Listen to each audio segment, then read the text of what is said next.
Assalamualaikum warahmatullahi wabarakatuh.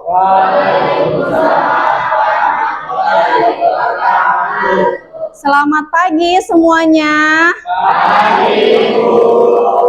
Semangat pagi. Luar biasa.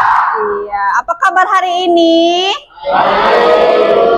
Alhamdulillah baik. Semoga senantiasa setiap harinya kita selalu diberikan kesehatan agar kita dapat menjalankan aktivitas kita dengan baik. Oke. Sebelum memulai pembelajaran, di sini kita memulai dulu dengan doa. Ketua kelas silakan pimpin doanya di depan kelas.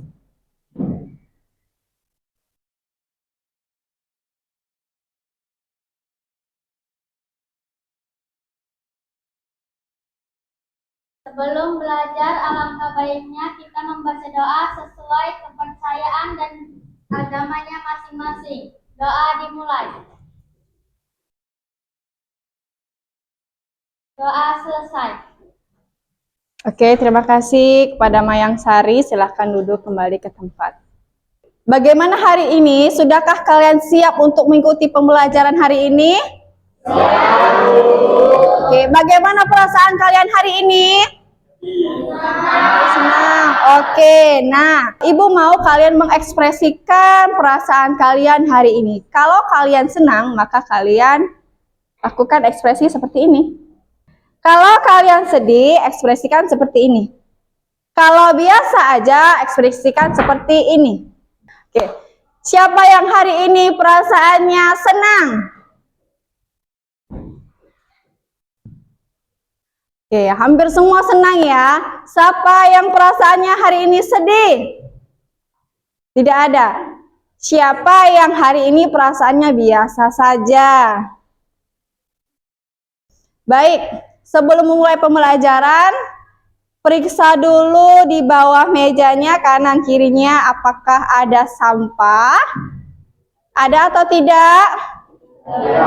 Tidak. Kemudian lihat diri kalian apakah sudah rapi? Sudah. Posisi duduknya apakah sudah rapi? Sudah. Sekarang Ibu absen terlebih dahulu ya.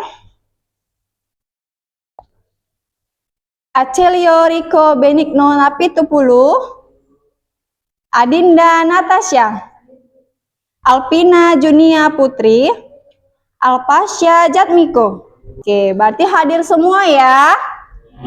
Alhamdulillah. Oke, sebelum memulai pembelajaran, Ibu mau mengajak kalian untuk menyanyikan lagu wajib nasional. Boleh silahkan berdiri.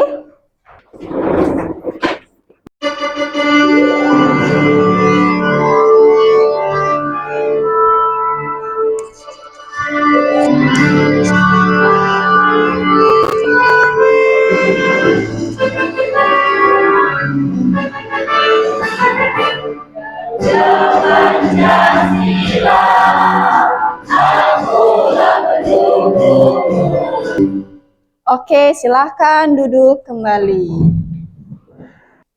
Kita akan melakukan ice breaking agar kalian semangat untuk belajar. Tepuk 1. Yes, tepuk 2.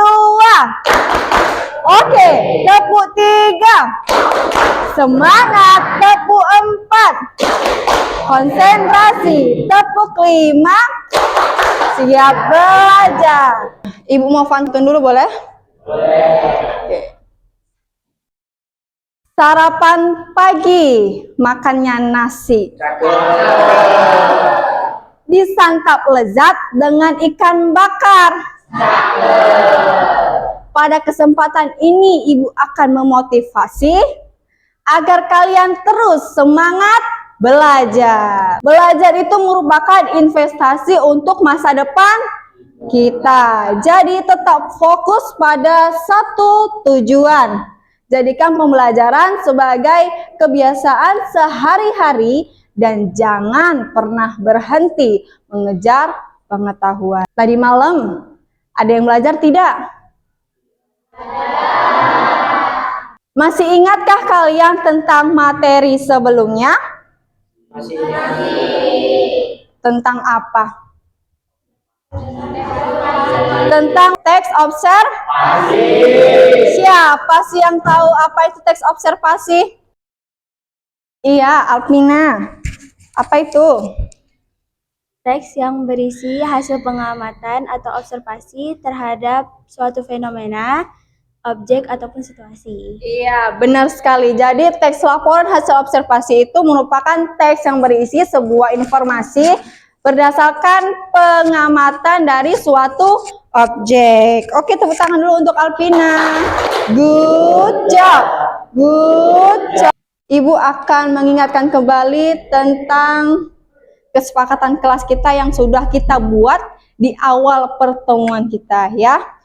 Yang pertama, saling menghormati dan menghargai guru dan juga teman. Yang kedua, menjaga kebersihan kelas, membuang sampah pada tempatnya.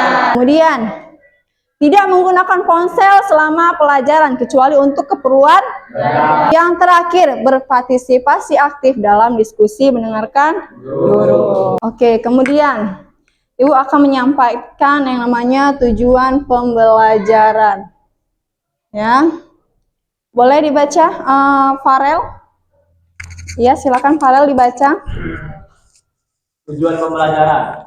Peserta didik mampu memahami kaidah-kaidah bahasa yang digunakan dalam menyusun laporan hasil observasi. Peserta didik mampu menganalisis kaidah kebahasaan teks laporan hasil observasi pada suatu objek. Oke, terima kasih Farel. Tepuk tangan good job-nya. Good. Good. Oke, terima kasih Farel. Dan inilah tujuan pembelajaran yang akan kita pelajari pada hari ini. Ada 3 ya. Sebelum melanjutkan pembelajaran, Ibu akan mengajak kalian bermain tebak-tebakan. Oke? Bermain tebak-tebakan ya. Nih. Aku adalah hewan berkaki 2. Aku selalu berkokok di pagi hari. Siapakah aku? Iya, ayam sudah pasti karena ayam selalu berkokok di pagi hari. Nah, tadi kita akan mempelajari tentang kaidah kebahasaan teks laporan hasil observasi. Nah, jadi pada teks laporan hasil observasi ini memiliki sebuah kaidah kebahasaan. Ada 6. Yang pertama menggunakan foto atau ilustrasi. Yang kedua menggunakan istilah ilmiah. Yang ketiga menggunakan konjungsi. Yang keempat menggunakan kalimat definisi dan deskripsi. Yang kelima menggunakan imbuhan di. Dan yang terakhir menggunakan tulisan kutipan tidak langsung. Yang kedua yaitu menggunakan istilah ilmiah. Iya, menggunakan istilah ilmiah. Istilah ilmiah itu merupakan nama Latin yang memiliki arti khusus. Nah, di mana tadi kita mau mencari istilah ilmiah tersebut? Dari Thesaurus, terus Wikipedia yang diakses dari internet. Perhatikan gambar yang ada di depan. Nah, ini gambar apa? Iya, gambar kunang-kunang. Ada nggak istilah ilmiahnya? Ya, apa saja istilah ilmiahnya?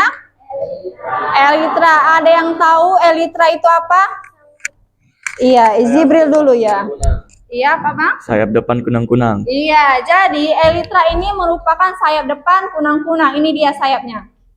Ya, elytra ini berfungsi untuk melindungi sayap belakang kunang-kunang. Kaidah kebahasaan yang keempat yaitu menggunakan kalimat definisi dan juga deskripsi.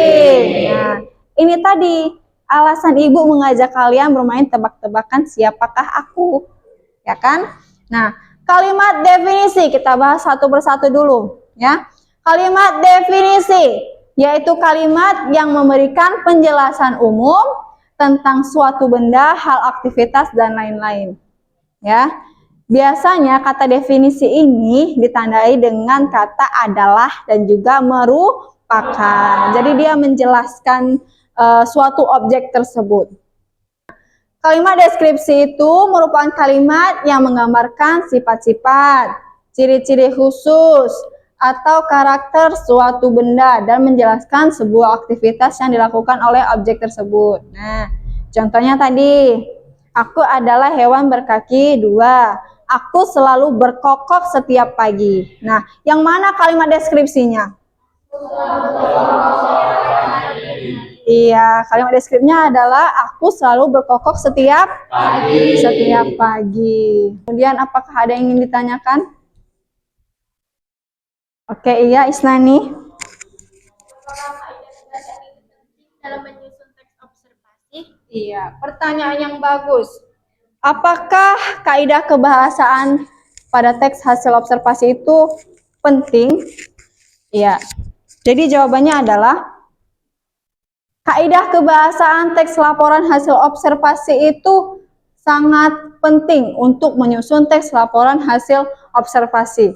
Karena apa? Untuk memastikan bahwasannya informasi itu jelas, mudah dipahami, dan juga pentingnya kaidah kebahasaan ini untuk memastikan bahwasannya informasi yang ada pada teks laporan hasil observasi itu akurat dan juga dapat dipertanggungjawabkan. Oke, paham sampai di sini? Tepuk tangan dulu dong untuk Isnani, pertanyaan yang bagus. Good job. Good job. Apa ini? Buah naga. Pernah melihat tempat ini atau pernah berkunjung ke sini? Pernah. Ini ada di mana? Di Desa Sejenggi, Kabupaten Serdang Bedagai. Ibu simpulkan ya. Gambar tersebut merupakan kebun buah naga yang berada di Desa Sejenggi, Kabupaten Serdang Bedagai. Itu merupakan kalimat apa? Definisi. Kalimat definisi. Kemudian tadi ada yang menyebutkan pada gambar tersebut ada tugu, ada sawah, ada apa lagi? Bunga, ada pohon buah naga, ada buah naganya, terus ada PX-nya. Nah, yang barusan kita sebutkan tadi itu merupakan kalimat apa? Deskripsi. Kalimat deskripsi ya. Paham Naik? Oke. Ayo kawan, kita amalkan wujud kebiasaan anak Indonesia hebat. Satu bangun pagi, dua beribadah, olahraga agar tubuh kita sehat. Makan sehat dan bergizi, gemar belajar ilmu bertambah. Makanan penting bagi setiap orang, Cermati. khususnya bagi anak-anak dalam masa pertumbuhan. Oleh karenanya, kota-kota kita dipenuhi toko sebada, swalayan, dan toko makanan cepat saji dan pasar-pasar makanan segar. Bahkan di jalanan dan trotoar ada lebih banyak tempat untuk membeli makanan. Apa yang dibeli dan dikonsumsi oleh orang-orang sangat bergantung pada pilihan makanan dan minuman yang tersedia. Berapa harganya, penempatan makanan dan minuman dalam toko, dan bagaimana makanan dan minuman tersebut diiklankan. Semakin banyak toko menjual dan menawarkan makanan cepat saji, minuman berpemanis, es krim, permen, kue-kue, dan segala jenis makanan dan minuman tidak sehat lainnya. Makanan sehat tradisional dari pasar secara perlahan digantikan oleh makanan kemasan yang tidak sehat dari swalayan, termasuk berada dan gerai-gerai makanan cepat saji.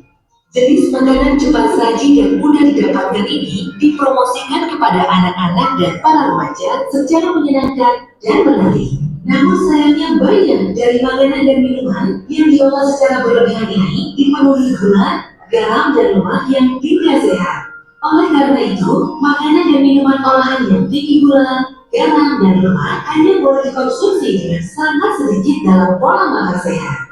Kita tidak butuh kota-kota kita dipenuhi toko-toko yang jual makanan semacam ini.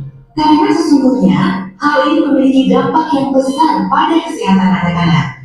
Di Indonesia, persentase anak-anak yang mengalami kelebihan berat badan atau obesitas telah meningkat drastis selama 20 tahun terakhir. Hal ini meningkatkan risiko mereka mengalami penyakit serius seperti diabetes dan penyakit jantung saat dewasa nanti. Anak-anak zaman ini tumbuh di dunia di mana toko-toko dan makanan yang dijual membuat mereka sakit. Oke, sudahkah dipahami? Sudah. Nah, melalui video ini Ibu memberikan masalah untuk kalian ya. Dampak dari makanan tidak sehat. Ya kan? Maka dari itu kalian akan memecahkan masalahnya ya dengan bentuk kelompok. Kelompok yang sudah Ibu bentuk pada pertemuan sebelumnya. Ayo, ini silahkan duduknya masing-masing di mana? Ini alpukat, ini wortel, ini tomat, ini buah naga. Ayo. Ada buah naga, alpukat, dan juga tomat serta wortel. Ibu bagikan ke kelompok masing-masing.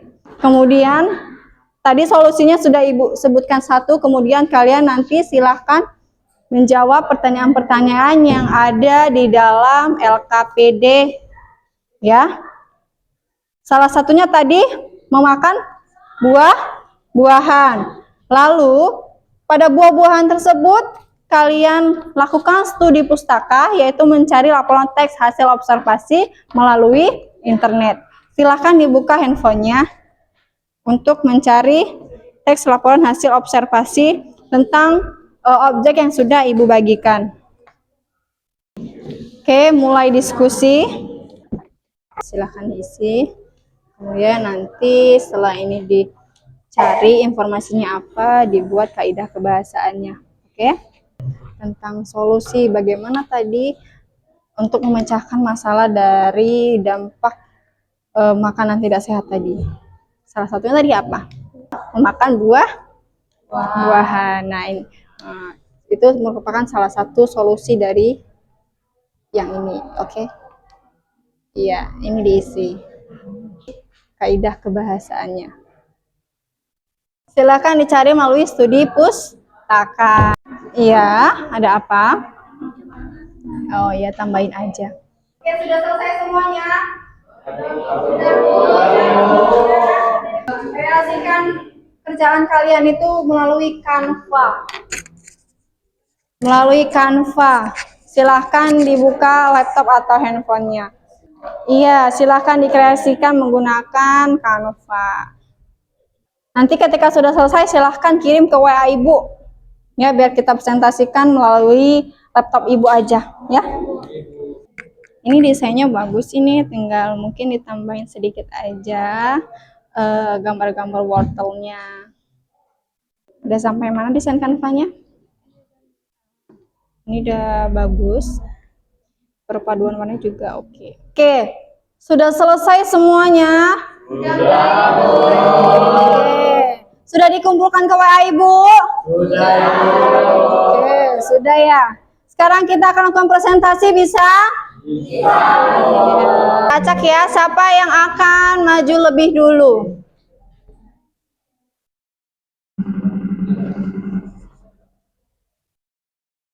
Oke.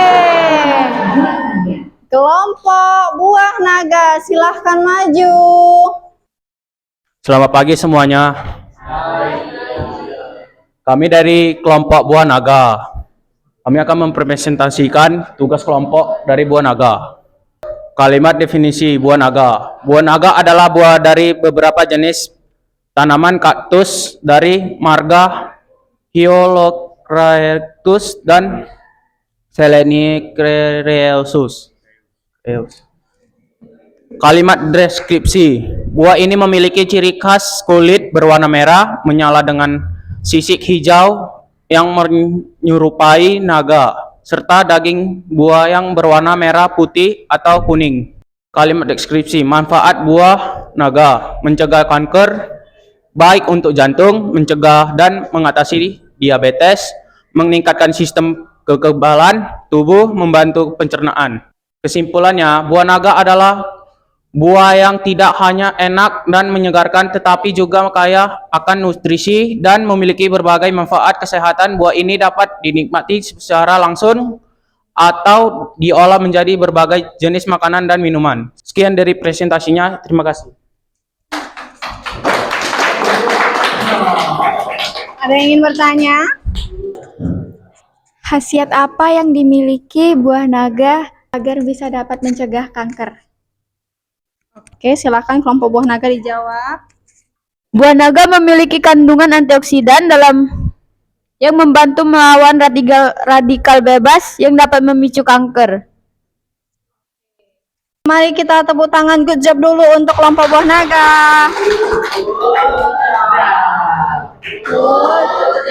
Oke, silahkan duduk. Kelompok tomat, berarti yang terakhir adalah kelompok wortel. Silahkan maju kelompok tomat. Selamat pagi semuanya. Di sini kami dari kelompok tomat yang beranggotakan saya sendiri, Alvina, Suci, Dinda, Elsha, Bakti, sama Jatmiko.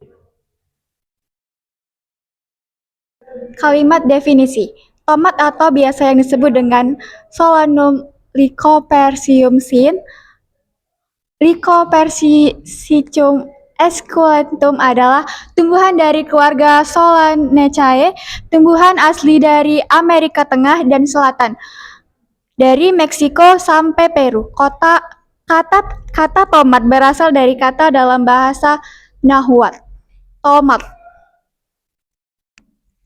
Kalimat deskripsi. Tomat sejenis tumbuhan siklus hidup singkat, dapat tumbuh setinggi 1-3 meter. Tumbuhan ini memiliki buah berwarna hijau, kuning, dan merah yang biasa dipakai sebagai sayur dalam masakan atau dimakan secara langsung tanpa proses. Tomat dapat digunakan dalam berbagai macam kebutuhan seperti bumbu sayur, makanan yang diawetkan, buah segar atau jus, bahkan untuk kecantikan. Buah tomat juga banyak mengandung vitamin A, vitamin C, dan juga vitamin B. Imbuhan di. Yang pertama, dipakai, dibudidayakan, dikonsumsi, diproses, diperdagangkan, digunakan. Kata konjungsi. Dan sebagai, karena, pada, yang, berdasarkan. Sekian, terima kasih. Apakah ada yang ingin menanggapi dari kelompok tomat? Oke, iya ini Sapira.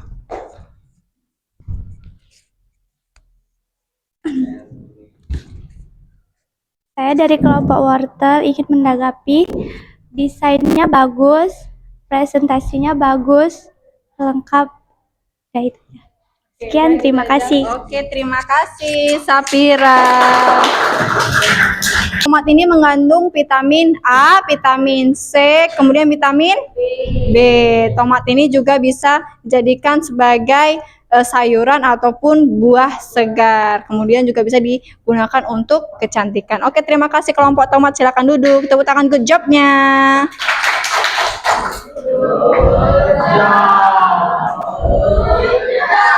Terima kasih anak-anak ibu semuanya. Seluruh pekerjaan kalian semuanya bagus. Desain-desainnya juga bagus. Mau itu PowerPoint ataupun infografis. Semuanya bagus dan kalian bekerja sama dengan baik pada hari ini. Ya, saya berharap kedepannya tetap dipertahankan kerjasama yang baik ini. Oke, anak-anak ibu semuanya. Selanjutnya kita menyimpulkan dari materi yang telah kita pelajari hari ini. Ada yang bisa menyimpulkan? Oke, Isnani silahkan maju ke depan.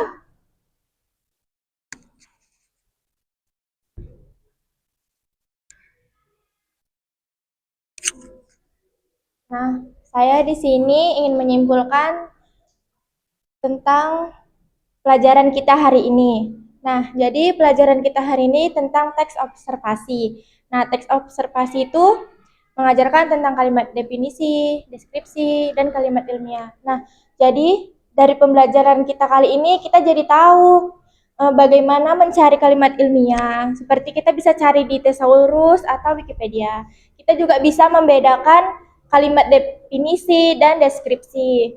Kita jadi banyak tahu tentang kalimat observasi, seperti meneliti. Tadi kan kita juga meneliti alpukat, hewan-hewan, dan lainnya. Jadi pelajaran hari ini sangat bermanfaat buat kita dan bikin kita jadi banyak lebih tahu lagi. Itu saja yang dapat saya simpulkan. Oke, terima kasih Istani. Jadi Ibu simpulkan ya materi pada hari ini, yaitu hari ini kita belajar tentang kaidah kebahasaan teks laporan hasil observasi. Apa saja kaidah kebahasaannya? Yang pertama ada menggunakan foto atau ilustrasi. Yang kedua, menggunakan istilah ilmiah. Yang ketiga, menggunakan kata konjungsi. Yang keempat, menggunakan imbuh handi. Yang kelima, menggunakan kalimat deskripsi dan juga definisi. Terakhir yang keenam, menggunakan pengutipan tidak langsung dan bagaimana penulisan sumber rujukannya. Ibu ingin kalian merefleksikan pembelajaran pada hari ini. Apa saja yang kalian dapatkan setelah belajar materi kaidah kebahasaan dengan Ibu? Bagaimana perasaan kalian setelah belajar dengan Ibu pada hari ini? Pembelajarannya itu menyenangkan, asik, membangkitkan semangat, buat nggak ngantuk, enjoy. Oke. Ini Ibu ada beberapa emoticon seperti yang ada di layar juga. Silakan Kayla pilih salah satu yang menggambarkan ekspresi Kayla. Yang mana? Senang. Oke. Si Kayla ternyata ekspresinya hari ini setelah belajar dengan Ibu senang. Tepuk tangan untuk Kayla. Terima kasih Kayla. Semuanya apakah kalian merasa senang setelah belajar dengan Ibu? Oke, terima kasih. Dan Ibu juga merasa senang setelah belajar dengan kalian. Kalian berpartisipasi aktif, kemudian kalian menaati kesepakatan kelas yang telah kita sepakati. Oke. Sebelum Ibu akhiri, Ibu akan sampaikan materi selanjutnya. Materi selanjutnya yaitu tentang menulis teks laporan hasil observasi. Jadi setelah kalian memahami apa itu pengertian teks observasi, apa itu struktur teks observasi, kemudian bagaimana itu istilah ilmiah pada teks observasi, kemudian apa-apa saja kaidah kebahasaan teks observasi. Maka di pertemuan selanjutnya kita akan belajar tentang menulis teks laporan hasil observasi. Nah, di pertemuan selanjutnya Ibu akan membentuk kelompoknya tetap yang ini, dan Ibu akan mengajak kalian keluar kelas untuk mengamati lingkungan yang ada di sekitar sekolah kita. Oke? Oke. Ibu selalu jatuh cinta dengan motivasi dari Bapak Insinyur Soekarno, yaitu gantungkanlah cita-citamu setinggi langit, bermimpilah setinggi langit. Jika engkau jatuh, maka engkau akan jatuh di antara bintang-bintang. Sekarang kita rileks dulu, tarik nafas dalam-dalam, tahan, buang perlahan-lahan. Coba tepuk-tepuk bahu temannya. Tepuk-tepuk bahu temannya. Iya.